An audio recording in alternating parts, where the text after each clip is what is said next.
மாத்திரமாய் விளங்க செய்திடுமே.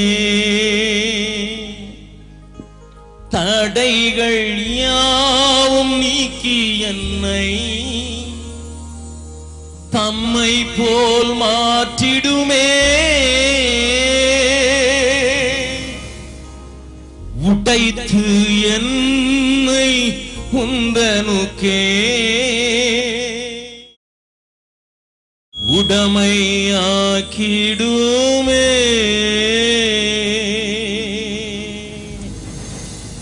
அப்படியாவதாக ஆண்டவரே, மீண்டுமாக ஆண்டவராகிய இயேசு கிறிஸ்துவின் நாமத்தினாலே இந்த கூட்டங்களிலே கலந்து கொள்ள வந்திருக்கிற ஆவலோடு வந்திருக்கிறவங்களை வாழ்த்துகிறேன்.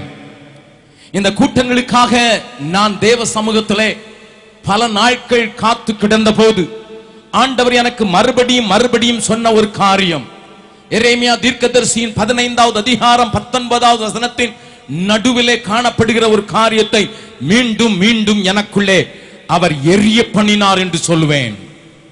நீ தீர்ப்பானது நின்று விலையேற பெற்றதை பிரித்தெடுத்தால் என் வாயை போல இருப்பா என்று ஆண்டவர் மறுபடியும் இந்த சென்னை கூட்டங்களுக்காக நான் ஜெபித்த போது எனக்குள்ள அந்த வார்த்தையை விளங்க பண்ணி கொண்டிருந்தார் என்று நான் தைரியமாக சொல்ல முடியும். ஆகையினாலே இந்த 4 நாட்களும் நீங்கள் எதிர்பார்க்காத சில காரியங்களையும் நீங்கள் நோக்கிராத சில காரியங்களையும் நான் உங்களுக்கு பேச நேரிடலாம். ஒருவேளை இந்த குரல் ஒரு எக்காலத்தின் தொனியை போல, யுத்த நாட்களிலே கேட்கிற ஒரு எக்காலத்தை போல நிச்சயமாக இருக்கும் என்று நான் விசுவாசிக்கிறேன். ஏனென்றால் தேவன் என்னோடு கூட அப்படித்தான் இடைப்பட்டு கொண்டிருக்கிறார். இங்க ஜெபித்தது போல பாடின அருமையான சகோதரன் வெஸ்லியும் ஜெபித்த அருமையான சகோதரன் ராபின்சனும் சொன்ன வார்த்தைகள் ஒரு பெரிய படையை இங்கே இருந்து எழுப்பி இந்த தேசத்தில் ஏற்படுகிற எல்லா நிர்மூலங்களையும் அத்தமாக்கி தேவ ஜனத்தை வீறு கொண்டு நடக்க வைப்பதே இந்த கூட்டங்களின் உள்ளான நோக்கம் என்பதை மறுபடியும் தேவ ஆவியானவர் நிரூபிக்கிறபடியினாலே இந்த செய்திகள் உங்களுக்கு மிகவும் பிரயோஜனமாக இருக்கும் என்று நினைக்கிறேன். ஒருவேளை இன்றைக்கு முதல் நாள் என்கிறபடியினால கொஞ்சம் பிந்து விட்டாலும் சரியாக குறித்த நேரத்தில் இந்த கூட்டங்கள் ஆரம்பிக்கப்பட்டு குறித்த நேரத்திலே முடிக்கப்படும் என்று நான் உங்களுக்கு வாக்கு கொடுக்கிறேன். தேவன் நம்மோடு கூட பேசுவாராக. நாம் ஒரு அரிய பெரிய காலத்துக்கு வந்துவிட்டோம். விசேஷமாக இந்திய மக்களாகிய நாம் மிடுக்கோடு கூட நடக்கத்தக்கதாக இன்றைக்கு காரியங்கள் நம்மை சுற்றி நடந்து கொண்டிருக்கிறதை நாம் அறிந்திருப்பது உண்மைதான். கவனியுங்கள். நேற்றைய தினத்திலே அல்லது முந்தின நாள் இந்தியாவிலிருந்து புறப்பட்ட ஒரு ஏவுகணை இஸ்ரவேலின் ஒரு ஏவுகணையை கொண்டதாக, உளவு எந்திரத்தை கொண்டதாக இந்திய ராக்கெட் நிபுணர்களால் அனுப்பி வைக்கப்பட்டு உலகம் அதை கண்டு வியந்ததை நீங்கள் பத்திரிகையிலே படித்திருப்பீர்கள். எனக்கு ஞாபகம் இருக்கிறது, நம்முடைய பழைய மறைந்த பாரத பிரதமர் ராஜீவ் காந்தி ஆந்திராவுக்கு வந்து அவர் அங்கே காத்திருந்தார். ராக்கெட் போகிறது என்று சொல்லி அங்கே அந்த நேரத்தில் NT ராமராவும் பக்கத்தில் இருந்தார். பட்டனை அமுக்கின போது ராக்கெட் மேலே போவதற்கு பதிலாக கடலுக்குள் போன அதே இந்தியா இன்றைக்கு விஞ்ஞான நுட்பத்திலே உளவு துறையிலே தனக்கு நிகரானவர்கள் இல்லை என்று சொல்லக்கூடிய இஸ்ரவேலின் உளவு கணையை அவர்களுக்கு பதிலாக நாமே செலுத்தும் வண்ணமாக தேவன் நம்முடைய தேசத்தினுடைய எல்லா காரியங்களையும் உயர்த்தி இருக்கிறார். அல்லேலூயா. எல்லா விளையாட்டுகளிலேயும் நாம் எண்ணக்கூடிய அளவுக்கு வந்துவிட்டோம். அது கால்பந்தாட்டமாகட்டும், அல்லது ஹாக்கி ஆகட்டும், அல்லது கிரிக்கெட் ஆகட்டும், அல்லது பேட்மிண்டன் ஆகட்டும், அல்லது டென்னிஸ் ஆகட்டும், எல்லாவற்றிலையும் நம்முடையவர்கள் முன்னுக்கு நிற்கிறார்கள் என்கிற ஒரு பெருமை சேர்க்கும் ஒரு காலத்திற்குள் நீங்களும் நானும் வந்திருக்கிறது உண்மைதான். கவனியுங்கள். பொருளாதார துறையிலையும் நீங்களும் நானும் கண்கூடாக பார்க்கும் வண்ணமாக நமக்கு முன்னதாகவே காரியங்கள் மாறி வருகிறதை நம்முடைய தேசம் நம்முடைய நாட்களிலே அனுபவித்து வருகிறது. உலகத்திலேயே மிகவும் மலிவான காரியங்களால் அதுவும் அதி நுட்ப காரியங்களோடு செயல்படுத்த முடியும் என்று நாம் சாதித்து விட்டோம். இன்னமும் ஏராளமான சாதனைகளை நம்முடைய விஞ்ஞானிகளும் இன்ஜினியர்களும் நம்முடைய மக்களும் சாதித்துக் கொண்டிருக்கிற இந்த நேரத்தில் இங்கிலாந்துக்கு அடிமையாயிருந்த இந்த தேசம் இன்றைக்கு அதே பிரதமரால் இந்தியாவுக்கு ஐநா சபையிலே ஒரு பெர்மனன்டான செக்யூரிட்டி கவுன்சில் இடம் வேண்டும் என்று அவர்கள் வாய்விட்டு சொல்லுகிற அளவுக்கு தேவன் நம்மை உயர்த்தி இருக்கிறார். ரஷ்யாவும் பிரான்சும் சூப்பர் பவர் என்று ஒரு நாள் பெருமை பாராட்டிக் கொண்டிருந்தவைகள் அதை நிச்சயம் நடப்பிக்க வேண்டும் என்று நமக்காக வக்கலாத்து வாங்கி பேசக்கூடிய அளவுக்கு நாம் உலக அரங்கிலே உயர்ந்து விட்டது உண்மைதான் என்றாலும் நம்மை அறியாமலேயே இந்த தேசத்திலே திருச்சபைகளிலே ஆவிக்குரிய வட்டாரங்களிலே சில காரியங்கள் நடக்கிறதை நாம் காணாமல் இருக்க முடியாது. ஒரு பக்கம் நமக்கு ஒரு பெரிய பெருமை சேர்க்கும் காரியங்கள் நடப்பது நன்றாக தெரிந்தாலும் ஆவிக்குரிய வட்டாரத்திலே அலைந்து திரிந்து அதனுடைய காரியங்களை கண்ணோக்குகிறவர்களுக்கு சில எச்சரிப்பின் சத்தம் கேட்கத்தான் செய்கிறது. அதையும் நீங்களும் நானும் கவனியாமல் இருக்க முடியாது. அதனை குறித்த ஒரு தெளிவான காரியத்தை உங்களுக்கு சொல்லி அப்படிப்பட்ட ஒரு நல்ல போர் படையாக கிறிஸ்துவின் சேனையாக தேவன் எதிர்பார்க்கிற இடத்திற்கு சபை வந்துவிட வேண்டும் என்கிற ஒரு ஆதங்கத்தோடு தான் இந்த 4 நாட்கள் நான் உங்களோடு கூட பேச விரும்புகிறேன். We are excelling in many things, many areas beyond our expectation, but another thing is happening underneath. இதை பார்க்கிறவர்கள் மிகவும் குறைவானவர்கள் தான், இதை அறிந்தவர்களும் குறைவானவர்கள் தான். இந்த வேத புஸ்தகம் நமக்கு கண்ணாடியாய் அடிக்கும் சம்மட்டியாய் உருவும் பட்டயமாய் கொடுக்கப்பட்டிருக்கிறபடியினாலே இதனுடைய விளக்கங்களை இந்த உலகத்துக்கு காண்பித்துக் கொடுப்பதற்கு நமக்கு மாத்திரமே உரிமை இருக்கிறது. ஹல்லேலூயா, ஹல்லேலூயா. நமக்கு மாத்திரம்தான் அது தெரியும் என்று சொல்லும் அளவுக்கு இன்றைக்கு காரியங்கள் நடந்து கொண்டிருக்கின்றன. அதனை விளக்குவதற்கு இந்த 4 நாட்களும் நான் என்னுடைய இருதயத்தின் ஆழத்தில் இருந்து என்னுடைய குறுகிய புத்தியை வைத்து இந்த வேதத்தின் ரகசியங்களை உங்களுக்கு காண்பிக்க நான் முயற்சி செய்வேன் என்று நான் நம்புகிறேன்.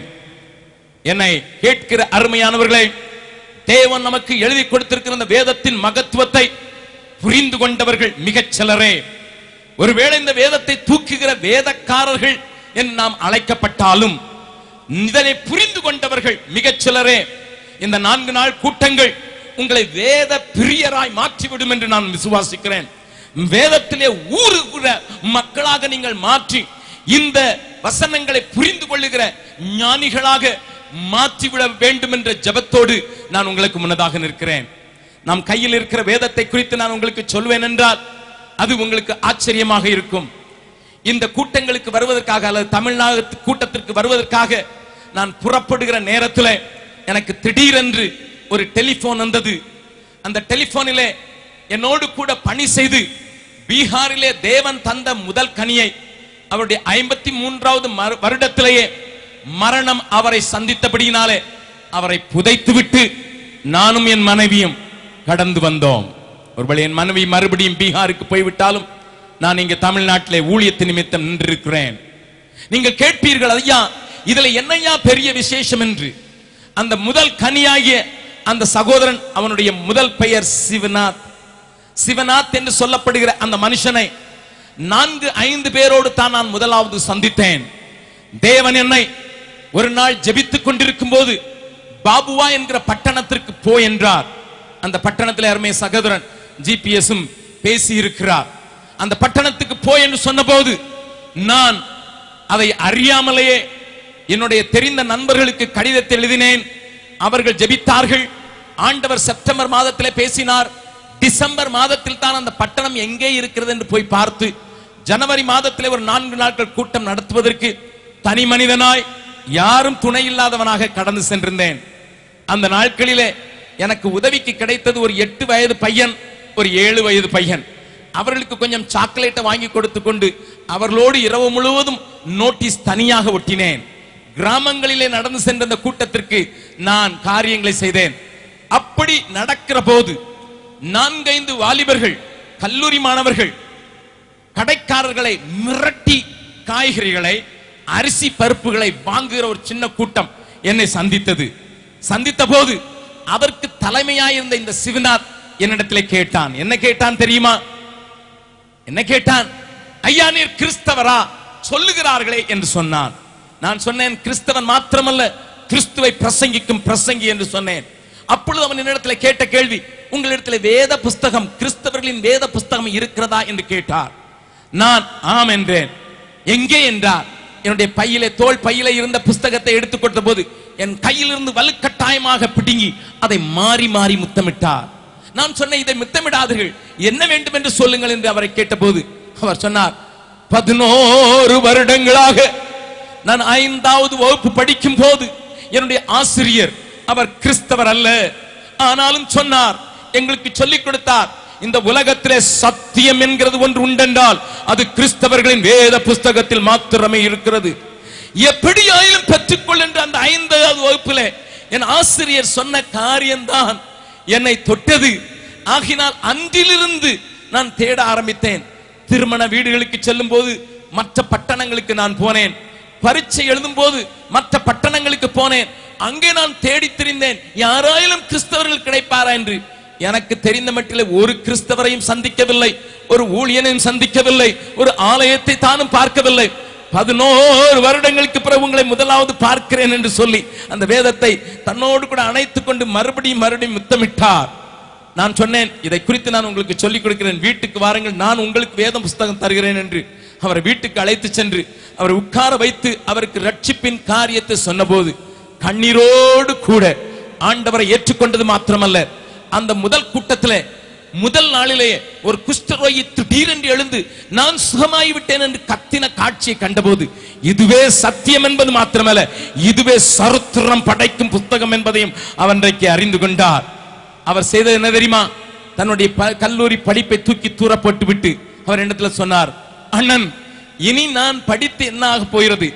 நானே 11 வருடம் தேடின அந்த வேதத்தை என் ஜனங்கள் அறிய வேண்டியதற்காக என் திரண்ட காரியங்களை எல்லாம் விட்டுவிட்டு என் ஆண்டவரின் வார்த்தைகளை கற்றுக்கொள்ள வேண்டும் என்று சொல்லி வேதாகம கல்லூரிக்கு சென்று 3 ஆண்டுகள் பட்ட படிப்பை முடித்துவிட்டு என்னோடு கூட பணி செய்து ஒரு தலைவனாக உயர்ந்து ஜாம்ஷெட்பூர்ல ஊழியம் செய்த அவர் காலமானார்.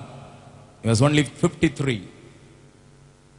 எனக்கு அவரை குறித்து சொல்லுகிற ஒரு வேறு காரியம், அவர் எப்பொழுதும் சொல்லுகிற காரியம், சுவிசேஷத்தை நான் பிரசங்கியாதிருந்தால் எனக்கு ஐயோ. அத்தனை விலையேற பெற்ற வேதத்தை உங்களுடைய கரங்களிலே தேவன் தந்திருக்கிறார். இதனுடைய மகத்துவங்களை நீங்கள் பார்த்து இதில் சொல்லப்பட்டிருக்கிற தீர்க்க தரிசனங்கள் இன்றைக்கு எப்படி நிறைவேறுகிறது என்பதை பார்த்து தேவன் எதிர்பார்க்கிற இடத்திற்கு நீங்கள் வந்துவிட வேண்டும் என்று விரும்பித்தான் இந்த கூட்டங்களை இத்தனை பிரயாசத்தோடு சாதாரண பிள்ளைகளாக, சகோதரர்களாக, சகோதரிகளாக சேர்ந்து இத்தனை பெரிதாக உங்களுக்காக ஆயத்தப்படுத்தியிருக்கிறார். அவர்களுக்கு நன்றி செல்லும் வண்ணமாக கரங்களை தட்டி ஆண்டவரை மகிமைப்படுத்தலாமா? Done by ordinary lay people, unknown, unsung, unseen. I want to tell you, unknown, unseen, unsung people have arranged such a big meeting so that people can understand the value of the word of God and the present condition of the church as well as the world. நன்றாய் கவனியுங்கள். ஆகையினால் தான் அந்த வேதத்திற்குள்ளாக உங்களை இன்னும் கொஞ்சம் ஆழமாக எடுத்து சென்று நான் உங்களோடு கூட பேச விரும்புகிறேன். ஆண்டவர் இந்த நாட்களில் என்னோடு கூட பேசும்படியாக காண்பித்த போது சில காரியங்களை தெளிவாக எனக்கு காண்பித்தார் என்று தைரியமாக சொல்லுவேன். யூதாவின் புஸ்தகத்தில் இருந்து நாம் இந்த 4 நாட்களும் தியானிக்க போகிறோம். ஆனால் இன்றைக்கு முன்னுரையாக யோவேலின் புஸ்தகத்தில் இருக்கிற சில காரியங்களை நான் உங்களுக்கு இந்த நாட்களுக்கு ஏற்றாற்போல் தேவன் எழுதி வைத்திருக்கிற காரியங்களை காண்பிக்க விரும்புகிறேன். ஆனால் அதற்கு முன்னதாக யூதாவின் புஸ்தகத்தை நீங்கள் புரியும்படியாக கொஞ்சம் திருப்பிக் கொள்ளுங்கள். ஒரே ஒரு அதிகாரம் உண்டு. வெளிப்படுத்தின விசேஷத்திற்கு முன்னதாக இருக்கிற அந்த புஸ்தகத்திற்கு உங்கள் கவனத்தை திருப்பி நான் அதை உங்களுக்கு கொஞ்சம் விளங்க வைக்க விரும்புகிறேன். திருப்புங்கள், வாசிக்கலாம். 1வது வசனத்தில் இருந்து 3வது வசனம் வரை வாசிக்கலாம். இயேசு கிறிஸ்துவனுடைய ஊழியக்காரனும் இயேசு கிறிஸ்துவனுடைய ஊழியக்காரனும் யாக்கோபினுடைய சகோதரனுமாயிருக்கிற யூதா யாக்கோபினுடைய சகோதரனுமாயிருக்கிற யூதா பிதாவாகிய தேவனாலே பரிசுத்தமாக்கப்பட்டவர்களும் பிதாவாகிய தேவனாலே பரிசுத்தமாக்கப்பட்டவர்களும் இயேசு கிறிஸ்துவினாலே காக்கப்பட்டவர்களுமாகிய இயேசு கிறிஸ்துவினாலே காக்கப்பட்டவர்களுமாகிய அழைக்கப்பட்டவர்களுக்கு எழுதுகிறதாவது. நன்றாய் கவனியுங்கள். இதை எழுதினது யார் என்கிற தன்னுடைய முகவரையை அவர் சொல்லும் போது அவர் இயேசு கிறிஸ்துவின் உடன் பிறந்த சகோதரனாய் இருந்த போதிலும், லிசன், அவர் யாக்கோபு அன்றைக்கு எருசலேமிலே தூண்களாக எண்ணப்பட்ட அந்த யாக்கோபின் சகோதரன் என்று தான் தன்னை அறிமுகப்படுத்துகிறாரே ஒழிய இன்னொரு காரியத்தையும் அவர் சொல்லாமல் இல்லை. யாருக்கு அடிமை என்று சொல்கிறார்? இயேசு கிறிஸ்துவுக்கு ஊழியக்காரன் என்று தமிழில் சொல்லப்பட்டிருக்கிற வார்த்தை ஸ்லேவ் அல்லது அடிமை என்கிற வார்த்தையிலே ஆரம்பிக்கிறது. ஐயா, இரத்த பந்தத்தில் இயேசுவுக்கு சொந்தக்காரர் தான், இயேசுவின் உடன் சகோதரர் தான் என்றாலும் இயேசுவின் முன்னதாக வந்தபோது அவருக்கு தன்னை அடிமையாகத்தான் காட்சி அளிக்க முடியும். கரங்களை தட்டி ஆண்டவரை மகிமைப்படுத்தலாமா? நேற்றைய தினத்தில் ஒரு சகோதரன் என்னை குறித்து ஒரு பிரசங்கியார் இப்படி பேசினதாக சொன்னார். நான் அவருக்காக அழுவதா சிரிக்கிறதா என்று எனக்கு தெரியவில்லை. அவர் என்ன சொன்னாராம்? நான் பரலோகத்துக்கு போகும்போது பவுல் ஓடி வந்து என்னிடத்துல கேட்க வேண்டும், பெரிய ஊழியம் செய்து விட்டு வந்தாயே எப்படி என்று என்னிடத்துல கேட்க வேண்டும் என்று இன்றைய ஊழியக்காரர்கள் பெருமை பேசுகிற அந்த பட்டியலிலே யூதா வர முடியவில்லை. என்ன சொன்னார்? இன்றைய ஊழியக்காரருடைய நிலைமையை புரிந்து கொள்ளுங்கள், என்னையும் சேர்த்து சொல்கிறேன். என்ன சொன்னார்? பவுல் இவர்கிட்ட ஓடி வந்து இவ்வளவு பெரிய ஊழியம் செய்ததுக்கு ரகசியம் என்னப்பா அப்படின்னு இவர்கிட்ட கேட்கணுமா? அப்படி இவர் இருக்கிறாரா? அட்டே அப்பா, அவர் பேர் எங்க ஊர்க்காரங்களுக்கு யாருக்குமே தெரியாது. ஆனா பவுல் பேருக்கு பாதாளத்துக்கு தெரியும். இயேசுவை அறிவேன், பவுலை அறிவேன், பாதாளத்துக்கும் அறைகூவல் விட்ட பவுல் அவர்களோடு கூட நின்று கொண்டு இவரை பேச வேண்டும் என்று பெருமை பாராட்டுகிற ஊழியனாக அல்ல, இயேசுவுக்கு முன்னதாக வந்தபோது நான் அடிமையா, அவரோடு கூட பிறந்தது உண்மைதான் என்றாலும் நான் மாமிசத்தின்படி அவர் அறிய மாட்டேன், நான் அவருக்கு அடிமை என்றுதான் அவர் சொல்லி தன்னை அங்கே சொல்லுகிறார். அந்த யூதா எழுதும் போது 3வது வசனத்தை மறுபடியும் 3வது வசனத்தை வாசியுங்கள். பிரியமானவர்களே, பிரியமானவர்களே, பொதுவான ரட்சிப்பை குறித்து உங்களுக்கு எழுதும்படி நான் மிகவும் கருத்துள்ளவனாய் இருக்கையில், நான் மிக நன்றாய் வார்த்தைகளை கவனிங்கள், மிக I was concerned, very much concerned about the salvation. பொதுவான ரட்சிப்பை குறித்து நான் எழுதுவதற்கு மிகுந்த கருத்துள்ளவனாய் இருக்கையில், பரிசுத்தவான்களுக்கு ஒரு விசை ஒப்பு கொடுக்கப்பட்ட விசுவாசத்திற்காக, பரிசுத்தவான்களுக்கு ஒரு விசை ஒப்பு கொடுக்கப்பட்ட விசுவாசத்திற்காக நீங்கள் தைரியமாய் போராட வேண்டும் என்று உங்களுக்கு எழுதி உணர்த்துவது எனக்கு அவசியமாய் கண்டது. நன்றாய் கவனியுங்கள். இந்த வார்த்தைகளை நீங்கள் ஒரிஜினலில் வாசித்து பார்த்தால் உங்களுடைய உள்ளமெல்லாம் மெய் சிலிர்த்து விடும். கவனியுங்கள், என்ன எழுத வந்தார்? பொதுவான ரட்சிப்பு என்ன என்றுதான் எழுத வந்தார். அதை குறித்து கொஞ்சம் விவரங்கள் கொடுக்க வேண்டும் என்றுதான் வாஞ்சையாயிருந்தார், கருத்துள்ளவராயிருந்தார், அதைத்தான் மனதிலே திட்டம் பண்ணி இருந்தார், அதை குறித்து தான் யோசித்துக் கொண்டிருந்தார். ஆனால் உணர்த்தப்பட்டார், தேவ ஆவியானவர் உணர்த்தினார். He was inspired. அவருடைய உள்ளுக்குள்ளே இருந்த ஆவியானவர், இல்லை மகனே, இன்றைய நிலைக்கு நீ எழுத வேண்டியதெல்லாம் விசுவாசத்திற்காக போராடுகிற ஒரு கூட்டத்தை நீ எழுப்ப வேண்டும், ஆகையினால் இவைகளை எழுது என்று எழுதுகிறார். பக்கத்தில் இருக்கவங்க சொல்லுங்க, விசுவாசத்திற்காக சில நேரம் போராடணும்னு நினைக்காதீங்க, எப்பொழுதும் போராட வேண்டும். அதுக்கு தான் உங்களை ஆண்டவருங்க கூட்டு வந்திருக்கிறார். நல்ல கவனிங்க. இதை அடிப்படையாக கொண்டுதான் இந்த அதிகாரத்தை நீங்கள் பார்க்க வேண்டும். ஏன் ஐயா போராட வேண்டும் என்று கேட்பீர்கள். எதற்காக போராட வேண்டும் ஐயா? விசுவாசம் ஒப்புக் கொடுக்கப்பட்டு விட்டதே, அதற்காக போராடுவதற்கு ஒரு போராளிகள் தேவையோ என்கிற ஒரு துணி உங்களுடைய உள்ளத்தில் எழும்பாமல் இருக்காது. ஆனால் அதற்குரிய காரணத்தை நான் கொஞ்சம் இன்றைய நாட்களின் சூழ்நிலையில நடக்கிறவைகளை உங்களுக்கு காண்பித்து நான் நாளைக்கு இதனுடைய ஆழத்திலே போக விரும்புகிறேன். நாளைக்கு இந்த கூட்டத்திற்கு வருவதற்கு முன்னதாக தயவு செய்து இந்த ஒரு அதிகாரத்தை ஒரு முறை அல்லது 2 முறை வாசித்து விட்டு வாருங்கள். அங்கே 2 கூட்டத்தை ஆண்டவர் காண்பிப்பார். இவர்கள் என்று சொல்லுவார், நீங்களோ என்று சொல்லுவார். ஒரு கூட்டம் இவர்கள் என்று சொன்னால் என்ன அர்த்தம்?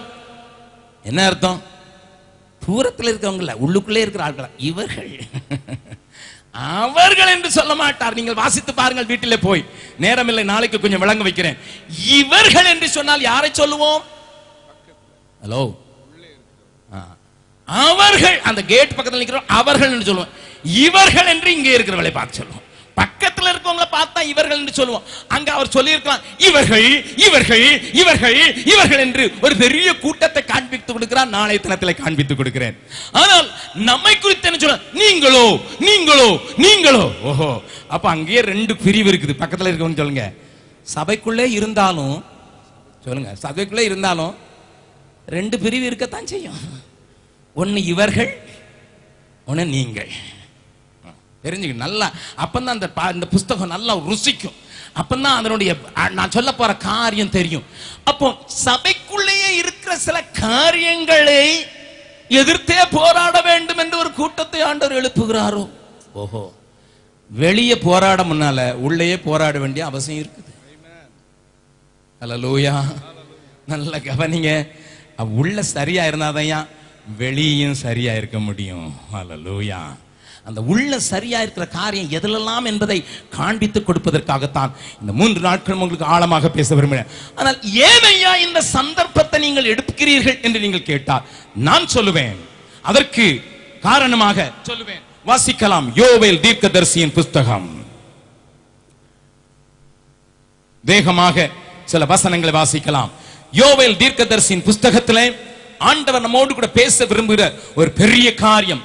யோவேலின் தீர்க்கதரிசியின் புஸ்தகத்தில் கடைசி நாட்களில் மாம்சமான யாவர் மேலும் என் ஆவியை ஊற்றுவேன் என்கிற வசனம் நம்ம எல்லாருக்கும் தளபாடம்.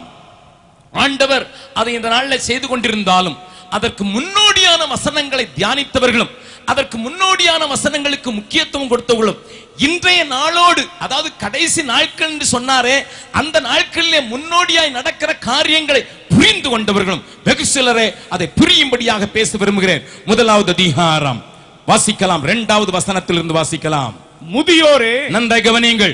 முதியோரே, இதை கேளுங்கள், இதை கேளுங்கள். தேசத்தின் சகல குடிகளே, தேசத்தின் சகல குடிகளே, செவி கொடுங்கள், செவி கொடுங்கள். உங்கள் நாட்களிலாவது, உங்கள் நாட்களிலாவது, உங்கள் பிதாக்களின் நாட்களிலாவது, உங்கள் பிதாக்களின் நாட்களிலாவது இப்படிப்பட்டது சம்பவித்ததுண்டா? இப்படிப்பட்டது சம்பவித்துண்டா?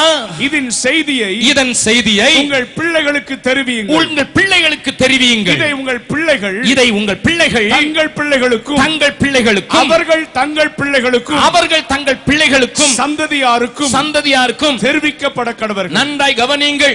ஆண்டவர் இங்கே ஒரு முக்கியமான செய்தியை பகிர்ந்து கொள்ள விரும்புகிறார். முதியவர்களை அழைக்கிறார், தேசத்தின் மக்களை அழைக்கிறார், எல்லாரையும் அழைக்கிறார். அழைத்து விட்டு அவர்களுக்கு மட்டும் செய்தி சொல்லவில்லை. இந்த செய்தி தலைமுறை தலைமுறையாக கடத்தப்பட வேண்டும் என்று ஆண்டவர் விரும்புகிறார். நம்புகிறோம் மாத்திரம் அல்லையோ சொல்லலாமா? ஹல்லேலூயா. உங்கள் பிள்ளைகளுக்கும் பிள்ளைகளின் பிள்ளைகளுக்கும் சொல்லுங்கள். ஏனென்றால் உங்கள் நாட்களிலே இப்படி முன்னால் சம்பவித்ததில்லை, இப்பொழுது சம்பவிக்கிறது.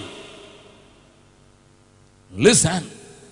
இப்பொழுது சம்பவிக்கிற காரியங்களை நீங்கள் புரிந்து கொள்ள வேண்டும். ஐயா, இன்றைக்கு என்னையா சம்பவிக்கிறது, இதை புரிந்து கொள்ள வேண்டும். அதை விளக்கும்படியாக பின்னால் இருக்க வசனங்களை வாசிக்கலாம். பச்சை புழு விட்டதை, பச்சை புழு விட்டதை வெட்டுக்கிளி தின்றது, வெட்டுக்கிளி தின்றது, வெட்டுக்கிளி விட்டதை, வெட்டுக்கிளி விட்டதை, பச்சை கிளி தின்றது, பச்சை கிளி தின்றது, பச்சை கிளி விட்டதை, பச்சை கிளி விட்டதை, முசுக்கட்டை பூச்சி தின்றது, முசுக்கட்டை தின்றது. 6வது வசனம். எண்ணி முடியாத ஒரு பலத்த ஜாதி, எண்ணி முடியாத ஒரு பலத்த ஜாதி என் தேசத்தின் மேல் வருகிறது, என் தேசத்தின் மேல் வருகிறது. அதன் பற்கள், அதன் பற்கள் சிங்கத்தின் பற்கள், சிங்கத்தின் பற்கள், துஷ்ட சிங்கத்தின், துஷ்ட சிங்கத்தின் கடவாய் பற்கள் அதற்கு உண்டு, கடவாய் பற்கள் அதற்கு உண்டு. அது அது என் திராட்சை செடியை அழித்து, நன்றாய் கவனியுங்கள். வசனத்தை ஒழுங்காக பாருங்கள். ஆண்டவர் இங்கே அலறுகிறார். என் திராட்சை செடியை அழித்து என் அத்திமரத்தை உரித்து என் அத்திமரத்தை உரித்து அதன் பட்டையை முற்றிலும் தின்று போட்டது. அதன் கிளைகள் வெண்மையாயிற்று. நன்றாய் கவனியுங்கள். Listen listen listen. இந்த மாதிரி வசனங்களை நீங்கள் ஓபன் மேடையில் நீங்கள் கேட்பதில்லை. ஆகையினால் சொல்கிறேன், ஆண்டவருடைய புலப்பம் என்ன, புலம்பல் என்ன? 4 வகையான காரியங்கள். என்னுடைய திராட்சை தோட்டத்தை, என்னுடைய அத்திமரத்தின் பட்டையை தின்று போட்டது. ஒரு மரத்திலே பட்டை எதற்கையா இருக்கிறது? பாதுகாக்கிறது. வெளியே உள்ள காரியங்கள் உள்ளே வரக்கூடாமல் இருப்பதற்கு, வெளியே உள்ள காரியங்களை தாக்கி விடாமல் இருப்பதற்கு, உள்ளே சென்று கொண்டிருக்கிற அந்த ஜீவன், உள்ளே பாய்ந்தோடி சென்று கொண்டிருக்கிற ஜீவன் பாதுகாக்கப்படுவதற்கு தான் அத்திமரத்திலேயும் திராட்சை செடியிலையும் பட்டை கொடுக்கப்பட்டிருக்கிறது. ஆனால் புறப்பட்ட 4 காரியங்கள் பட்டையை தின்று போட்டு அதை வெண்மையாக்கி விட்டிருக்கிறது. அதை என்னுடைய ஜனங்கள் அறியவில்லையே. ஆகையினால் ஆண்டவர் சொல்கிறார், முதியோரே, இப்படிப்பட்ட காரியம் நடந்ததுண்டோ பாருங்கள், கொஞ்சம் சம்பவித்ததோ என்று கேளுங்கள், நான் உங்களுக்கு காண்பித்துக் கொடுக்கட்டும் என்று சொல்கிறார். What is happening in the church today? ஆண்டவர் சொல்கிற வார்த்தைகளை கவனிங்க. என் திராட்சை செடி, என் அத்திமரம். ஆண்டவர் உரிமை பாராட்டி சொல்கிறார். பக்கத்தில் உங்க கையை பிடிச்சுங்க. உங்க மேல உரிமையா இருக்கிற ஆண்டவர் ஐயா. ஹல்லேலூயா. வழி தப்பி நான் திரிந்தேன், பாவ பழியதை சுமந்தலைந்தே. வழி தப்பி நான் திரிந்தே, பாவ பழியதை சுமந்தலைந்தே. ஆனால் அவர் அன்பு குரலே அழைத்தது என்னையே, அவர் அன்பு குரலே அழைத்தது என்னையே. அந்த இந்த நாளில் எந்தன் பாவம் நீங்கிற்று, அந்த இந்த நாளில் எந்தன் பாவம் நீங்கிற்று. சந்தோஷம் பொங்குதே, சந்தோஷம் பொங்குதே, சந்தோஷம் என்னில் பொங்குதே. ஹல்லேலூயா. இயேசு என்னை ரட்சித்தார், முற்றும் என்னை மாற்றினார். சந்தோஷம் பொங்கி பொங்குதே. நல்லா கவனிங்க. வழி தப்பி நான் திரிந்தேன், பாவ பழியதை சுமந்திருந்தேன். ஆனாலும் அன்பு கூர்ந்து என்னை தம்முடையவன் ஆக்கினதை நினைத்தவர்கள் மாத்திரம் கரங்களை தட்டி ஆண்டவருக்கு நன்றி செலுத்தலாமா? ஹல்லேலூயா. அப்படி இருந்த என்னை என் திராட்சை செடி என்றும் என் அத்திமரம் என்றும் உரிமை பாராட்டி சொல்லுகிற ஆண்டவர் பதைக்கிறார். எதற்காக பதைக்கிறார்? 4 காரியங்கள். பட்டையை, பாதுகாப்பாயிருக்கின்ற பட்டையை வெளியின் சீதோஷ்ணத்தையும் தாக்கவும், உள்ளே பாய்ந்து கொண்டிருக்கிற ஜீவனை பாதுகாக்கவும், அதை வெயிலுக்கு தப்பவிக்கவும் அதற்கு கொடுக்கப்பட்ட பட்டையை 4 காரியங்கள் தின்று போய்விட்டன. அங்கே அதற்கு பச்சை கிளி, பச்சை வெட்டுக்கிளி என்றெல்லாம் பெயர் சொல்லப்பட்டிருக்கு. நான் சொல்கிறேன், நான் சொல்றேன், நாளைக்கு அதை விளங்க வைக்கிறேன். இன்னைக்கு அதை புரிஞ்சு கொள்ளுங்க. 1, இன்றைக்கு சபையை திசை திருப்புவதற்கு சத்துரு அரித்து போட்டிருக்கிற காரியம் முதலாவது தேசித்தனம். I will explain tomorrow what is that. நாளைக்கு நான் அதை குறித்து சொல்கிறேன். ஆயினால்தான் வேணும் சொல்லி தேசித்தனத்துக்கு விலகி, பாலிய இச்சைக்கு விலகி. நல்லா கவனிங்கம்மா. அதை யார் செய்யறாங்கிறதையும் நல்லா இன்னைக்கு காட்டி கொடுத்துறேன். இன்னைக்கு காட்டி கொடுத்தேன், நாளைக்கு அதை விளங்க வைக்கிறேன். நல்லா கவனிங்க. இன்றைக்கு சபையின் பரிசுத்தத்தை குலைச்சலாக்க, சபையின் வேறு பிரிக்கப்பட்ட தன்மையை விலக்கி வைக்க சத்துரு பல விதங்களிலே அனுப்பி வைத்திருக்கிற ஒரு பெரிய சேனை வேசித்தனமே. சென்னைக்கு வரும்போது என்னுடைய ரத்த நாளங்கள் அப்படியே கொதிக்கிறதை என் தேவன் அறிவார். எல்லா இடங்களிலும் உண்டென்றாலும் சென்னை பட்டணத்தில் வந்து இறங்கும் போது என்னுடைய ரத்த நாளங்களில் அது பொங்கி வழிகிறது. நான் ஏதோ ஒரு வெறியனாக சொல்லவில்லை, இருதயத்தின் ஆழத்திலிருந்து ஆவியின் அங்கலாய்ப்போடு கூட நான் சொல்லுகிறேன். இரண்டாவது புழு, இரண்டாவது கிளி அல்லது இரண்டாவது காரியம் மெட்டீரியலிசம், பொருள் பெருக்கம். அதை நோக்கி ஓடுவதற்கான ஆவல், அதை உந்தித் தள்ளுவதற்கான செய்திகள். பொருள் பெருக்கம், materialism. The first thing is lust, the second thing is materialism. Come on, go and check every believer. ஒவ்வொருவரையும் கொஞ்சம் தட்டி பாருங்கள். அவர் சாதாரண விசுவாசியாய் இருந்தாலும் சரி, அல்லது பல வருடங்களை கடந்த விசுவாசியாய் இருந்தாலும் சரி, பல வருடங்கள் கர்த்தருக்காக பணி செய்கிற ஊழியக்காரனாய் இருந்தாலும் சரி, அநேகரிடத்திலே இன்றைக்கு இந்தியாவின் பொருள் பெருக்கம் அவர்களையும் பற்றி பிடித்து விட்டது என்பதில் ஒரு சந்தேகமும் இல்லை. அதையும் விளங்க வைக்கிறேன் நாளைக்கு. ஆனா இதற்கெல்லாம் காரணத்தை கண்டுபிடித்து விடுகிறேன். அதற்கு காரணத்தை நான் உங்களுக்கு இன்றைக்கு சொல்லி விடுகிறேன். நாளைக்கு இதை கொஞ்சம் விளக்கமாக பேச விரும்புகிறேன். பொருள் பெருக்கத்தின் நிமித்தமாக அது ஒரு ஸ்லோ கில்லிங் பாய்சன். அது கொஞ்சம் கொஞ்சமாக ஜனங்களின் ஆவிக்குரிய வாழ்க்கையை அவிழ்த்து போட்டு அவருடைய பாதுகாப்பை தின்று போடுகிற ஒரு பொல்லாத காரியம் இன்றைக்கு சபையையும் சபையின் மக்களையும் தேவன் பிரித்தெடுத்த மக்களையும் பிரிக்க அது தின்று அரிக்க தொடங்கி இருக்கிறது. மூன்றாவது ஒரு மாயையான ஆவிக்குரிய காரியங்கள். Substituting Christ and the honor of Christ with something else. நான் அதை குறித்து நாளைக்கு கொஞ்சம் தெளிவாக பேசும்போது உங்களுக்கு தெரியும். ஆனால் இன்றைக்கு தெரியுங்கள் என்ன, ஒரு மாயையான ஆவிக்குரிய வாழ்க்கை.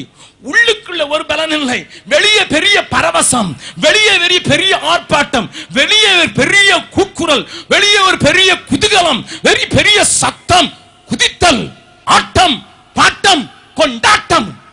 ஆனால் என் வேதம் சொல்லுகிற காரியத்தோடு அதை கவனித்து பார்க்கும் போது அதற்கு ஆதாரமே இல்லாத ஆர்ப்பாட்டம், ஆதாரமே இல்லாத பரவசம், ஆதாரமே இல்லாத குதூகலம். தேவஜனமே, கொஞ்சம் எச்சரிப்பின் சத்தத்தை நான் உங்களுக்கு சொல்லுகிறதினால் ஒருவேளை நான் சத்ருவானாலும் நான் சொல்ல வாஞ்சிக்கிறேன். கவனியுங்கள், மாயை தோற்றத்தை உண்டாக்குகிற ஒரு ஒரு ஒரு பிரம்மையாய் உண்டாக்குகிற ஒரு பிம்பம் என்றே சொல்லுவேன். நான்காவதாக வேர்ல்டினஸ், தேவத்துவம் அல்லது தேவனுக்கான காரியங்கள் அகன்று போய் காட்லினஸ் போய் வேர்ல்டினஸ் சபையையும் சபையின் மக்களையும் உறுதியாய் பிடித்துக் கொண்டு அரித்து தின்று பட்டையை தின்று போட்டு உன்னை பாதுகாப்பற்ற நிலைக்கு உன்னுடைய ஆவிக்குரிய வாழ்க்கையை வீக்கன் பண்ணுகிற ஒரு காலத்தில் நீங்களும் நானும் வைக்கப்பட்டிருக்கிறோம். பக்கத்தில் இருக்கவங்க கையை பிடிச்சு சொல்லுங்க, பிரதர் நீங்க மாத்திரம் சொல்லுங்க, நீங்க மாத்திரம் கொஞ்சம் கேர்ஃபுல்லா இல்லைன்னா பட்டையை சாப்பிட்டுட்டு போயிரும். ஏன்னா அதுக்கு பேரே பச்சை கிளி தானே, அதுக்கு பேரே பச்சை பூச்சி தானே. அதை ஐடென்டிஃபை பண்றது ரொம்ப கஷ்டம். அது அதோட கலந்துதான் இருக்கும். அது அழகா வேதத்துல சொல்லப்பட்டிருக்குது. பச்சை கிளி, பச்சை பூசி, பச்சை பச்சை என்ன இருக்குது, அது என்ன செய்யுதுன்னு உனக்கு தெரியாது. அழகா தானே இருக்குது, அருமையான கலரோட தானே இருக்கணும். அது என்ன செய்யுதுன்னு உனக்கு தெரியாது. உன்னை பாதுகாப்பற்ற நிலையிலே தள்ளுவதற்கு சத்துரு இன்றைக்கு அதை மீண்டும் பேசும்போது ஒரு ஜாதி என்று சொல்கிறான். 4 இருந்தாலும் அது ஒரே ஜாதி தான். பக்கத்தில் சொல்லுங்க, 4 இருந்தாலும் ஒரே ஜாதி தான். ஆமா ஆமா ஆமா ஆமா, ஒரே ஜாதி தான். அந்த ஜாதி என்ன செய்தான் அதை யோவால் சொல்லுகிறார் பாருங்கள், வாசிக்கலாம். 2வது அதிகாரம். நாளைக்கு இவைகளை கொஞ்சம் வித்தியாசமா பேசுகிறேன், விளக்கமாக பேசுகிறேன். நான் இன்றைக்கு குறித்துக் கொள்ளுங்கள். 2வது அதிகாரம் 2வது அதிகாரம் 3வது வசனத்தை 2வது வசனத்திலிருந்து வாசிக்கலாம். அது இருளும் அந்தகாரமுமான நாள், அது மப்பும் மந்தாரமுமான நாள், விடியற்கால வெளுப்பு பர்வதங்களின் மேல் பரவுகிறது போல. விடியற்கால வெளுப்பு பர்வதங்களின் மேல் பரவுகிறது போல ஏராளமான பலத்த ஒரு ஜாதி, ஏராளமான பலத்த ஒரு ஜாதி தீவிரமாக வந்து பரவும், தீவிரமாக வந்து பரவும். அப்படிப்பட்டது முன் ஒரு காலத்திலும் உண்டானதும் இல்லை. ஓஹோ, முன் ஒரு காலத்திலும் உண்டானதும் இல்லை, இனி தலைமுறை தலைமுறையாக வரும் வருஷங்களிலும் உண்டாவதும் இல்லை. God is giving you a warning signal, alarm. Listen, இதை போல உண்டானதில்லை, ஒரு காலத்திலும் உண்டானதில்லை, இனி உண்டாக போவதில்லை. அப்படி என்னையா நடந்தது? அவைகளை குறித்து எழுதப்பட்ட எல்லா வசனங்களையும் வாசிக்க விரும்பவில்லை, ஆனால் வாசிக்கலாம். 6வது வசனத்திலிருந்து வாசிக்கலாம். அவைகளுக்கு முன்பாக ஜனங்கள் நடுங்குவார்கள், எல்லா முகங்களும் கருகி போகும். அவைகள் பராக்கிரமசாலிகளைப் போல ஓடும், யுத்த வீரரைப் போல மதிலேறும், வரிசைகள் பிசகாமல் ஒவ்வொன்றும் தன் அணியிலே செல்லும், ஒன்றை ஒன்று நெருக்காது, ஒவ்வொன்றும் தன் பாதையிலே செல்லும், அவைகள் ஆயுதங்களுக்குள் விழுந்தாலும், நல்ல கவனிங்க, அவைகள் ஆயுதங்களுக்குள் விழுந்தாலும் காயம் படாமல் போகும், அவைகள் பட்டணம் எங்கும் செல்லும். பக்கத்தில் இருக்கும் பார்த்து, சென்னை பட்டணம் எங்கும் செல்லும். வெஸ்லி வாசிக்க வேண்டியது கோவை பட்டணம் எங்கும் செல்லும். நல்ல கவனிங்க, the Satan attacks not the rural side first. Yes, amen. கிராமத்தை ஒரு நாளும் சாத்தான் முதல்ல தாக்குறது இல்ல, அவன் தாக்குறதெல்லாம் நகரங்களை நரகங்கள் ஆக்குவது அவனுடைய வேலை. ஹலோ, எங்க இருக்கீங்க? சென்னையில் இருக்கிற சென்னை சிட்டி ரொம்ப நல்லா இருப்பீங்க. நான் உங்களுக்கு ஒரே ஒரு காட்டுக்கான பட்டணங்களில் அதை வாசித்துருங்க, அதுக்கு பிறகு ஒரு வசனத்தை காட்டுறேன். அவைகள் பட்டணம் எங்கும் செல்லும்,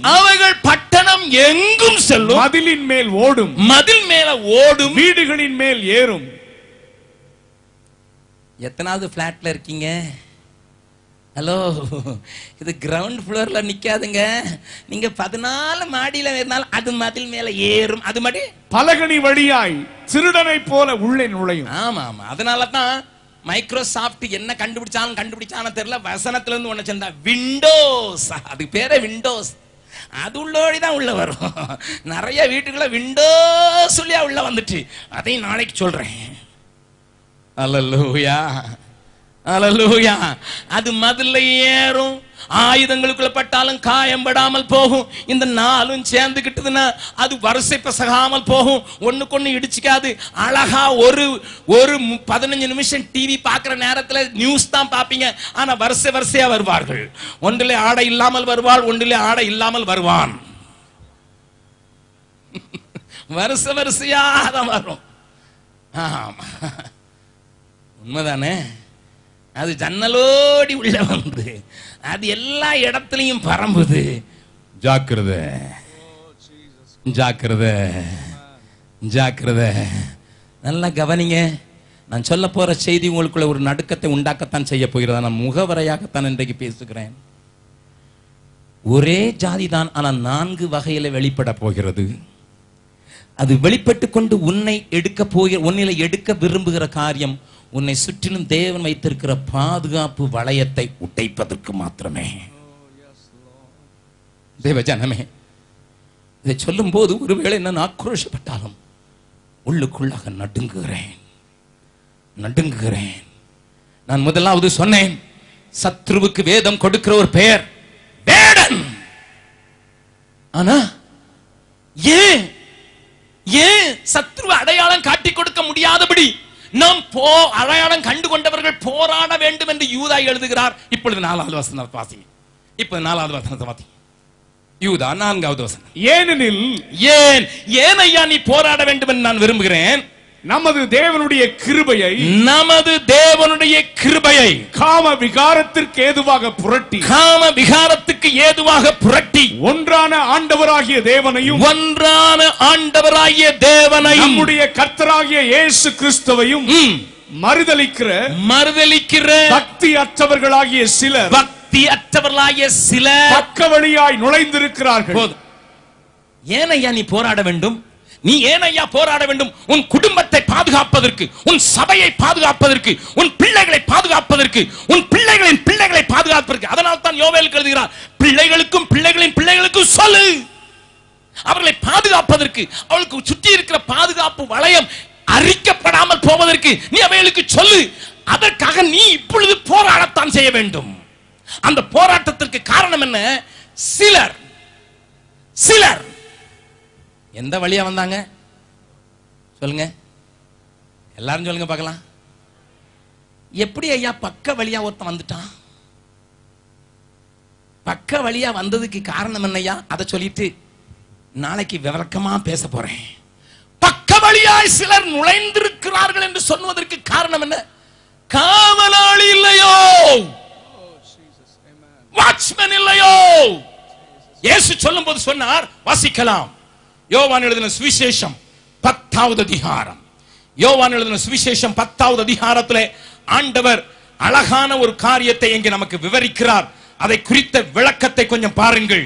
10வது அதிகாரம் முதல் 3 வசனங்களை வாசிக்கலாம். மெய்யாகவே மெய்யாகவே நான் உங்களுக்கு சொல்லுகிறேன், மெய்யாகவே மெய்யாகவே நான் உங்களுக்கு சொல்லுகிறேன், ஆட்டு தொழுவத்துக்குள் வாசல் வழியாய் பிரவேசியாமல் வேறு வழியாய் ஏறுகிறவன் கள்ளனும் கொள்ளைக்காரனுமாயிருக்கிறான். வாசல் வழியாய் பிரவேசிக்கிறவனோ ஆடுகளின் மேய்ப்பனாயிருக்கிறான். ஆடுகளின் மேய்ப்பனாயிருக்கிறான். வாசலை காக்கிறவன் அவனுக்கு திறக்கிறான். ஓஹோ, இங்க வாசல்ல காக்கிறதுக்கு ஆண்டவர் ஒரு காவல்காரனை வைத்திருக்கிறார் அல்லவா? பக்கத்துல உங்க கையை பிடி சொல்லுங்க, காவல்காரன் சரியில்லைன்னா பக்க வழியா வளாம எங்க போவான்? ஆமாய்யா, ஆமா. என்னையா நடந்தது காவல்காரர்களுக்கு? காவல்காரர்களுக்கு என்னையா நடந்துச்சு ஐயா? சபைக்கு காவல்காரர்களை கர்த்தர் கொடுத்திருக்கிறாரே. சபைக்கு, தேசத்திற்கு, பட்டணங்களுக்கு தேவன் காவல்காரர்களை வைத்திருக்கிறார். அவர்களை யார் என்று பின்னதாக நான் உங்களுக்கு சொல்கிறேன். அந்த காவல்காரர்களுக்கு என்னையா நடந்துச்சு ஐயா? அம்மா, என்ன நடந்துச்சு? ஏன் அந்த பக்க வழியா வர்றவங்க பாதுகாப்பு வளையமாகிய பட்டையை சாப்பிடுவதற்கு விட்டு விட்டாங்க? இந்த காவல்காரர்களுக்கு என்னையா நடந்துச்சு கேக்குறீங்களா? தீர்க்கதரிசிட்டே கேட்போம். ஏன்னா அவன் தான் சரியா சொல்றாள். ஏன்னா தீர்க்கதரிசி யாரையும் திருப்திப்படுத்த மாட்டான். பக்கத்துல சொல்லுங்க, தீர்க்கதரிசி யாரையும் திருப்திப்படுத்த மாட்டான். திருப்திப்படுத்துறவன் தீர்க்கதரிசியும் அல்ல. ஹலோ, இதை மட்டும் நீங்க தெரிஞ்சுக்கிட்டீங்கன்னா தமிழ்நாடு திருந்திடும். தீர்க்கதரிசி யாரையும் திருப்திப்படுத்த மாட்டான். அவனுடைய ஒரே நோக்கம், என்னை அழைத்தவருக்கு நான் உண்மையுள்ளவனா இருக்க வேண்டுமே, அவருக்கு வாயா இருக்க வேண்டுமே, அவர் சொல்வதை மாத்திரம் சொல்ல வேண்டுமே. அதுதான் தீர்க்கதரிசியின் வேலை. அதனாலதான் எரேமியாவை ஆண்டவர் நான் உன்னை தீர்க்கதரிசியா கூப்பிடுறேன்னு சொன்ன மாட்டி நம்மளை விட்டுரும். நான் ஆசாரியனாவா இருந்துட்டு போறேன். இவங்க சொன்னதை நான் சொல்றேன், நமக்கு நீர் என்ன சொன்னாலும் கேட்பீர். நீர் சொன்னதை இவன் கேட்க மாட்டான், கல் எறிஞ்சிருவான். அதனால நான் தீர்க்கதரிசியா மாட்டவே மாட்டேன். ஏன்னா உண்மை தீர்க்கதரிசி. ஆனா இப்ப தீர்க்கதரிசி எப்படின்னு என்கிட்ட கேட்காதீங்க, அதுக்கு பிறகு உங்களுக்கே தெரியும். நல்லா கவனிங்க. அந்த தீர்க்கதரிசி ஆண்டவர் காவல்காரனாய் வைத்திருக்கிறார் என்று சொல்லி இருக்கிறது. அந்த தீர்க்கதரிசியை குறித்து, அந்த காவல்காரர்களை குறித்து ஆண்டவர் சொல்லுகிற காரியத்தை கொஞ்சம் புரிந்து கொள்ளுங்கள். வாசிக்கலாம். ஏசாயா தீர்க்கதரிசியின் புஸ்தகம், ஏசாயா தீர்க்கதரிசியின் புஸ்தகம் 56வது அதிகாரம். 56வது அதிகாரத்துல அங்கே வாசிக்கலாம் 10வது 11வது வசனம். அவனுடைய காவல்காரர் எல்லாரும் ஒன்றும் அறியாத குருடர். ஹலோ ஹலோ, உங்க பைபிள் அப்படித்தான் போட்டிருக்க, இல்ல வெஸ்லி எடுத்துக்கட்டி எனக்காக வாசிக்கிறாரா? மறுபடியும் வாசிங்க பிரதர். அவனுடைய காவற்காரர் எல்லாரும் ஒன்றும் அறியாத குருடர். அடுத்தால அவர்கள் எல்லாரும் குலைக்க மாட்டாத ஊமையான நாய்கள், தூக்க மயக்கமாய் புலம்புகிறவர்கள், படுத்துக் கொள்ளுகிறவர்கள், நித்திரை புரிய. பக்கத்துல கையை பிடி சொல்லுங்க, இந்த காவல்காரனை வீட்டுக்கு அனுப்பணுமா வேண்டாமா? சொல்லுங்க. இவன் குருடே, அது மாட்டான்ல, குறைக்க மாட்டாத. நான் சொல்ல விரும்பல, அது ரொம்ப பயங்கரமான வார்த்தையை போட்டிருக்கிறார். குறைக்க மாட்டாத, ஒன்னும் சத்தம் வெளியே வர மாட்டேங்குது. ஏவன் கொண்டு காவல்காரரா வச்சிருக்க. ஹலோ, இப்படி இருக்கிற ஆள் என்ன செஞ்சிட்டான்னு ஆண்டவர் புலம்புறார் தெரியுமா? வாசிக்கலாம். ஓசியா தீர்க்கதரிசியின் புஸ்தகம் 9வது அதிகாரம் 8வது வசனம். ஓசியா தீர்க்கதரிசியின் புஸ்தகம். எப்ராயிமின் காவற்காரர் என் தேவனோடு எதிர்த்து நிற்கிறார்கள். ஊமையாவும் குருடாவும் இருந்தாலும் நான் விட்டுருவேன். இப்படி ஆட்களை விட முடியுமா? சொல்லுங்க, பக்கத்துல இருக்கும் சொல்லுங்க. சொல்லுங்க, அப்படி ஆட்களை விட முடியுமா? சொல்லுங்க. வாசிங்க பிரதர், மறுபடியும் வாசிங்க. எப்பிராயிமின் காவற்காரர், எப்பிராயிமின் காவற்காரர் என் தேவனோடு எதிர்த்து நிற்கிறார்கள், என் தேவனோடு எதிர்த்து நிற்கிறார்கள். தீர்க்கதரிசி, தீர்க்கதரிசி தன் வழிகளில் எல்லாம், தன் வழிகள் எல்லாம் குருவி பிடிக்கிறவனுடைய கண்ணியாகவும் தன் தேவனுடைய ஆலயத்திலே பகையாளியாகவும் இருக்கிறான். என்னவா இருக்கிறான்? குருவி பிடிக்கிற கண்ணி. குருவி பிடிக்கிற கண்ணி. யார பிடிக்கலாங்கிறதெல்லாம் கண்ணோக்கமா இருக்கிறான் இந்த காவல்காரன். ஆண்டவர் என்னென்ன பெயர்லாம் சொல்றாரு பாருங்க. சரியா செயல்படாத தீர்க்கதரிசிகளுக்கு தேவன் கொடுக்கிற பெயர், முதலாவது பெயர் உடன் காணக்கூடாதவன், இரண்டாவது பெயர் ஊமையான நாய்கள், மூன்றாவது பெயர் கண்ணி வச்சு ஆட்களை தந்திரமா பிடிக்கிற வேடன். பக்கத்துல இருக்கவங்க கையை பிடி சொல்லுங்க. தீர்க்கதரிசி நீங்க சொல்ற ஆட்கள் நிறைய பேரு வேடனாக்கும். தேவஜனமே, தேவஜனமே, பக்க வழியாக நுழைவதற்கு காரணமாய்விட்டதற்கு காரணம் தேவன் நியமித்த காவல்காரர்கள் நித்திரை பிரியராய், தூக்க வெறியராய், ஜனத்தை குறித்து கரிசனையற்றவர்களாய், ஜனங்களை எந்த வலையிலே பிடித்தால் எப்படி கறக்கலாம் என்பதிலே குறியா இருந்ததினால் பக்க வழியாக என் ஜனத்துக்கு தேவன் வைத்திருக்கிற பெரிய பாதுகாப்பின் வளையத்தை தின்று போடுகிற, பட்டையை அரித்து போடுகிற பச்சை கிளிகளையும் பச்சை பூச்சிகளையும் வெட்டு கிளிகளையும் உள்ளே அனுமதிக்கிறதற்கு காரணமாய்விட்டார்கள். இதை எதிர்த்து போராடுவதற்கு தான் தேவன் ஒரு போராளியை தேடுகிறார். உன்னுடைய சபையில, உன்னுடைய வீட்டிலே, உன்னுடைய தெருவிலே, உன்னுடைய பட்டேளத்திலே ஒரு போராளியாக நீ எழும்ப வேண்டிய அவசியத்தை நான் உணர்த்துவதற்கு இன்னும் கொஞ்சம் ஆழமாக உன்னை அழைத்து செல்ல வாஞ்சிக்கிறேன். அதற்கு முன்னுரையாகத்தான் பேசியிருக்கிறேன். நீயும் நானும் நமக்கு கொடுக்கப்பட்டிருக்கிற விசுவாசத்திற்காக, ஒரு முறை கொடுக்கப்பட்டிருக்கிற விசுவாசத்துக்காக போராடுகிறேன். ஆனா நாமெல்லாம் போராடுறது வேலை இல்லை பிரதர், நல்ல ஜோமனுங்க பிரதர், பிள்ளைக்கு கல்யாணமே ஆக மாட்டேங்குது, 10 மாப்பிள்ளை பார்த்துட்டேன், ஒருத்தனும் சரியில்லை, அதனால ஜோமனுங்க பிரதர். நம்ம போராட்டம் பூரா வேற, ஆனா தேவன் எதிர்பார்ப்போ வேறையா, வேற வேற. இரத்த சாட்சி கூட்டம் சத்திய பாதையில் நித்தம் தம்மை தத்தம் செய்து வீர சேவையில் ஜீவன் சுகம் பலன் யாவையும் ஈந்ததால் சுத்த சுவிசேஷம் ஓங்குதே. ஜீவன் சுகம் பலன் யாவையும் ஈந்ததால் சுத்த சுவிசேஷம் ஓங்குதே. போவீரரே பூமி மாளுதே, பாய்ந்து செல்லுவி நம் இயேசுவின் பின்னே. போவீரரே பூமி மாளுதே, பாய்ந்து செல்லுவி நம் இயேசுவின் பின்னே. தேவராஜ்யம் ஓங்கவே, பாவ மக்கள் மீளவே, தியாக பரிசுத்தராய் சேவை செய்கிறோம். தேவராஜ்யம் ஓங்கவே, பாவ மக்கள் மீளவே, தியாக பரிசுத்தராய் சேவை செய்கிறோம். இந்த காரியத்துக்கு உதவுவதற்கு கள்ள தீர்க்கதரிசி என்று சொல்லி அந்தி கிறிஸ்துவோடு செயல்பட போகிற அவன் எப்படி கிரியை செய்கிறான் என்பதையும் நாளைக்கு காண்பித்துக்கிறேன். இன்னைக்கு நேரம் முடிந்து விட்டது. ஆனால் நான் ஒன்று சொல்ல விரும்புகிறேன். பக்கத்தில் இருக்கவங்களை பார்த்து சொல்லுங்க, உங்களை சுத்தி ஆண்டவர் ஒரு பெரிய பாதுகாப்பு வச்சிருக்கிறார். அத புழுக்களும் பூச்சிகளும் வெட்டுக்கிளிகளும் பச்சை கிளிகளும் தின்று விடாம காக்கணும்னா நீங்க ஜாக்கிரதையா இருக்கணும். காவல்காரர்களை, சரியான காவல்காரர்களை நீங்க தெரிந்து கொள்ளணும். அப்பந்தான் நம்ம பிள்ளைங்க காப்பாற்றப்பட முடியும், நம்ம பேர பிள்ளைங்க காப்பாற்றப்பட முடியும், நம்முடைய சபைகள் காப்பாற்றப்பட முடியும். என் தேவன் எனக்கு வைத்திருக்கிற பாதுகாப்பு பெரிது. ஒரே ஒரு காரியத்தை மாத்திரம் சொல்கிறேன். சாத்தானிடத்தில் ஆண்டவர் கேட்டபோது, என் தாசனாகிய யோபுவின் கவனம் வைத்தாயோ? அவன் என்ன சொன்னான் தெரியுமா? விருதாவாகவா, விருதாவாகவா தேவனுக்கு பயந்து நடக்கிறான் யோபு. நீ அவனையும் அவனுடையவைகளையும் அவனுடையவர்களையும் சுற்றி வேலி அடைக்கவில்லையா? அல்லேலூயா. உன்னையும் என்னையும் சுத்தி சத்துரு என்னை தொடாதபடி வேலி அடைக்கிற நல்ல ஆண்டவர் நமக்கு உண்டு. கரங்களை தட்டி ஆண்டவரை மகிமைப்படுத்தலாமா?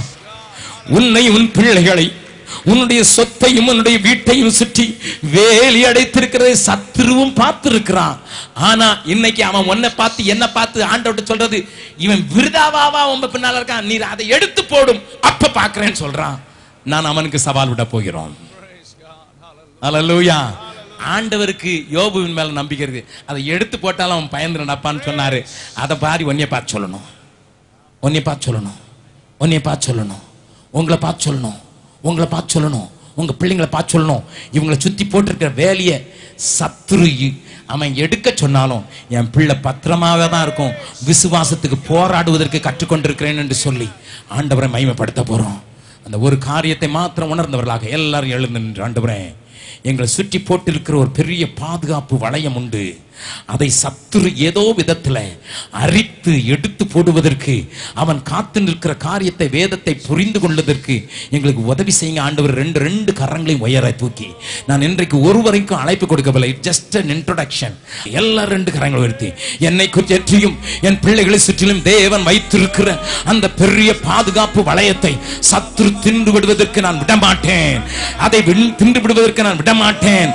அதை எந்த ரூபத்திலையும் காவல்காரர்களுடைய கண்களை அடைத்து காவல்காரர்களை கண்ணிகளை வைக்கிற வேடர்களாக மாற்றிவிட்ட அந்த சத்ருவின் ஆவிக்கு எதிர்த்து நிற்பதற்கு, அந்த சாத்தானோடு கூட எதிர்த்து நிற்பதற்கு தேவ வல்லமையும் தேவ பலமும் என் மேலையும் என் குடும்பத்தின் மேலையும் எனக்குள்ளேயும் கிருபை பெறுகிறதை நான் பார்க்கிறேன். கிருபையினாலே நான் சூழப்பட்டிருக்கிறதை ஹல்லேலூயா ஹல்லேலூயா புரிந்து கொள்வதற்கு இந்த கூட்டங்களை எங்களுக்கு தந்திருக்கிறீங்க ஆண்டவரே, உமக்கு நன்றி. அந்த பாதுகாப்பு வளையத்தை எந்த காரியமும் neither materialism nor lust of the flesh, oh God, hallelujah, ஆண்டவரே மாயையை உண்டாக்குகிற ஆவிக்குரிய தோரணங்கள், hallelujah, உலக பற்று எங்களை சாப்பிட்டு விடாதபடிக்கு எங்களை ஒப்புக் கொடுக்கிறோம். முதலாவது நாங்கள் அதற்கு எங்களை அர்ப்பணிக்கிறோம். நாங்கள் போராட வேண்டியவர்கள், நாங்கள் போராட வேண்டியவர்கள், ஒரு முறை விசுவாசத்திற்காக ஆண்டவரே மறுபடியும் போராட வேண்டியவர்கள், ஒப்புக் கொடுக்கப்பட்ட விசுவாசத்துக்கு போராடுவதற்கு அழைக்கப்பட்டிருக்க நாங்கள். ஒரு பெரிய தேவ மகிமை இந்த கூட்டத்தில் வந்திருக்க எல்லார் மேல இறங்குறதை நான் பார்க்கிறேன். I never expected it happen on the first day itself. நான் முதல் நாளிலே அந்த மகிமை, அந்த பாதுகாப்பின் மகிமை உங்களை தொடும் என்று நான் நினைக்கவில்லை. ஆனால் தேவனுடைய மகிமை இறங்குறதை பார்க்கிறேன். பெற்றுக்கொண்டவர்களாக நீங்க எங்கே போக போகிறீர்கள்? உங்களுடைய காரியங்களை, உங்களுடைய குடும்பங்களை, உங்களுடைய காரியங்களை சுற்றி வேலி அடைக்கப்பட்டிருக்கிறது. சத்துரு கண்டு வெட்கப்பட்டு போகும்படியான கிரியை தேவன் இன்றைக்கே செய்யும்படியாக உங்களுக்கு உணர்த்து வைத்து அவர்களை எந்த விதத்திலும் அழிக்காதபடி உங்களுக்கு ஒரு பாதுகாப்பு வளையம் போடுவதற்கு தேவ பிரசன்னம் இந்த மைதானத்தில் இறங்குகிறதை நான் காண்கிறேன். போராடும் என் நெஞ்சமே புகலிடம் மறந்தாயோ, பாராளும் இயேசு உண்டு, பதராதே மனமே, போராடும் என் நெஞ்சமே